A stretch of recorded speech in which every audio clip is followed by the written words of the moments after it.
Sistem ekresi merupakan sistem yang mengatur pembuangan zat-zat yang tidak digunakan dan bersifat racun dari dalam tubuh. Zat sisa ini didapatkan dari hasil metabolisme tubuh. Setiap hari mengkonsumsi makanan yang dicerna melalui sistem pencernaan pada manusia. Zat makanan kemudian diedarkan oleh alat peredaran darah ke seluruh tubuh. Disinilah organ sistem ekresi berperan penting dalam pembuangan zat racun dari tubuh. Apabila terjadi kelainan pada sistem ekresi manusia, maka tubuh tidak mengeluarkan zat sisa metabolisme dari tubuh secara optimal. Paru-paru merupakan organ penting dalam sistem pernapasan mamalia dan manusia. Letak paru-paru pada manusia adalah di dalam rongga dada bagian kiri dan kanan. Paru-paru di bagian kiri lebih kecil dibandingkan dengan bagian kanan karena adanya jantung pada rongga dada sebelah kiri atas. Apabila ukurannya dua bagian paru-paru ini sama besarnya, maka rongga dada akan sesak dan mengganggu cara kerja jantung. Struktur dan bagian-bagian paru-paru kanan dan kiri antara lain bronkus, sering disebut sebagai percabangan dari trakea. Fungsi bronkus adalah mengeluarkan benda asing dan kotoran yang masuk dalam saluran pernapasan.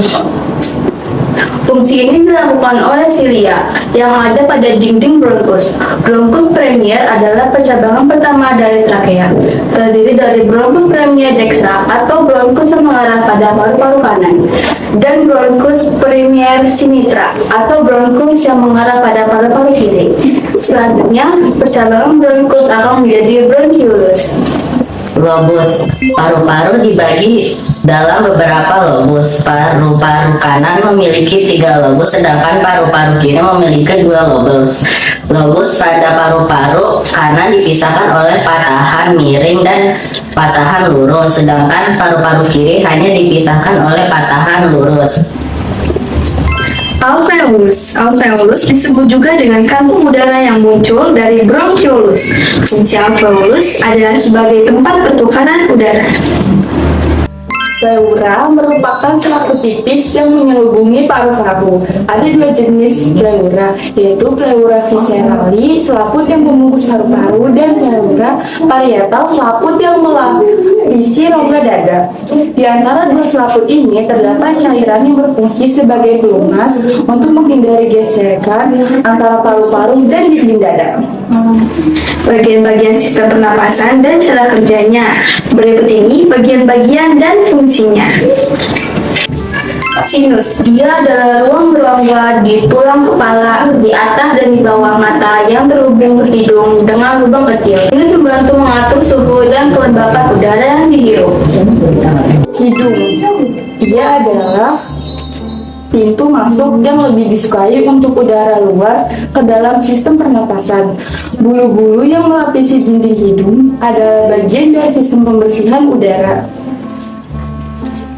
Mulut, udara juga masuk melalui mulut, terutama bagi mereka yang memiliki kebiasaan bernapas melalui mulut, yang saluran hidungnya mungkin tersumbat sementara oleh pilek atau selama olahraga berat. Tenggorokan yang mengumpulkan udara yang masuk dari hidung dan mulut, kemudian meneruskannya ke tenggorokan atau trakea. Trakea, dia adalah bagian yang mengarah dari tenggorokan ke paru-paru. Batang tenggorokan terbagi menjadi 2 tabung bronchial.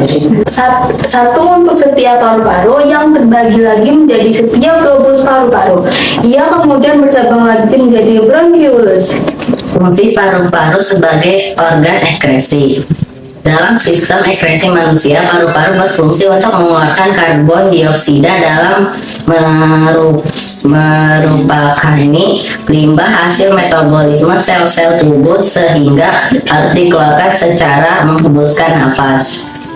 Detailnya begini, ketika kamu menarik napas, oksigen akan dibawa masuk ke dalam paru-paru dengan melewati beberapa saluran pernafasan dari mulai hidung, lalu faring, naring, trakea, bronkus, hingga sampai di paru-paru. Kemudian di paru-paru, tepatnya di alveolus, akan terjadi pertukaran antara oksigen dengan karbon dioksida. Oksigen akan dipindahkan dari alveolus ke peredaran darah untuk selanjutnya diedarkan ke sel-sel tubuh. Oksigen lalu dipakai oleh sel-sel tubuh untuk melakukan metabolisme sehingga sel-sel tubuh bisa beraktivitas. Hasil metabolisme ini menyisakan limbah dalam bentuk karbon dioksida. Karena karbon dioksida adalah limbah, maka harus dibuang dari dalam tubuh. Oleh karena itu, karbon dioksida dibawa dari sel-sel tubuh ke peredaran darah menuju alveolus. Karbon dioksida dipindahkan dari peredaran darah ke alveolus untuk dikeluarkan oleh paru-paru saat kita menghembuskan nafas.